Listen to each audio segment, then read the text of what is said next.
गौरी एक गरीब, मासूम, 19 वर्षीय लड़की जो अपने बीमार पिता की सेवा करती है।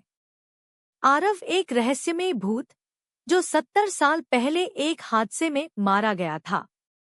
उसकी आत्मा एक पुराने हवेली में बंधी हुई है। गौरी गांव के एक कोने में स्थित एक पुरानी टूटी-फूटी हवेली में दवाइयों के लिए जड़ी बूटी खोजने गई थी।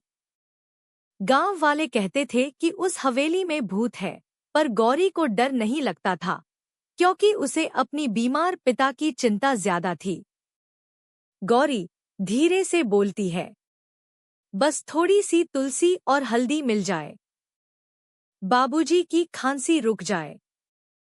तभी एक ठंडी हवा का झोंका आया और उसके सामने एक लड़का खड़ा था। सफेद कपड़े, हल्की मुस्कान, लेकिन आंखों में कुछ अधूरा। आरव गौरी से पूछता है, तुम यहाँ क्यों आई हो? किसी ने नहीं बताया कि ये हवेली खतरनाक है? गौरी हैरानी से यूज हाय पूछती है, तुम कौन हो और इतने अचानक? आरव मुस्कुराते हुए आंसर करता है, मैं बस एक खोया हुआ आदमी हूं। तुम्हें जो चाहिए वो यही है, बाएं कोने में। गौरी चौंकी, पर उसकी आंखों में डर नहीं था, बस कृतज्ञता थी। हर दूसरे दिन गौरी जड़ी बूटियां लेने आने लगी और हर बार आरव दिखता। अब वो बातें करने लगे थे किताबों, पुराने समय और सपनों के बारे में। गौरी पूछती है, तुम हमेशा इतने शांत क्यों रहते हो? तुम्हारे परिवार वाले कहाँ हैं? आरव धीरे से बोलता है, मुझे मरे हुए बहुत साल हो चुके हैं, गौरी। मेरे पास कोई नहीं बचा।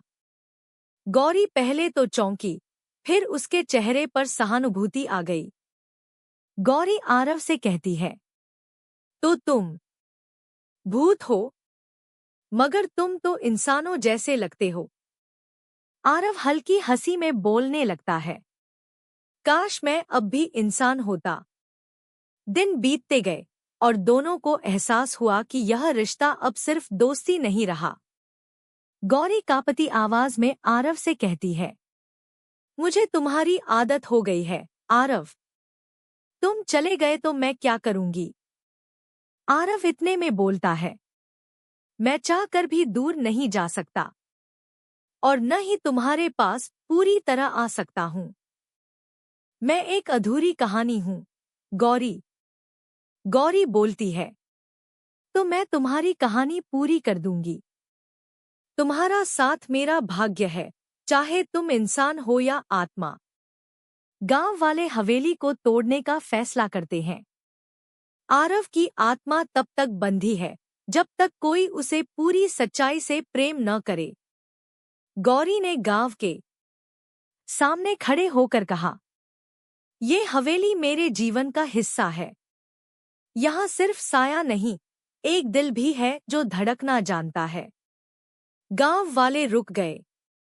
उसी रात गौरी ने आरव के लिए पूजा की, सच्चे प्रेम और बलिदान के साथ। आरव की आत्मा मुक्त होने लगी। आरव आखिरी बार गौरी से बोलता है, उदास स्माइली। गौरी, मैं जा रहा हूं, मगर तुम्हारे दिल में हमेशा रहूंगा। तुमने मुझे मुक्ति दी और प्यार का अर्थ सिखाया। गौरी आंखों में आंसू लेकर बोलती है, मैं तुम्हें कभी नहीं भूलूंगी, आरव। तुम हमेशा मेरे साथ रहोगे। एक साया बनकर हवेली के ऊपर चमकती रोशनी के साथ आरव की आत्मा आसमान में खो गई।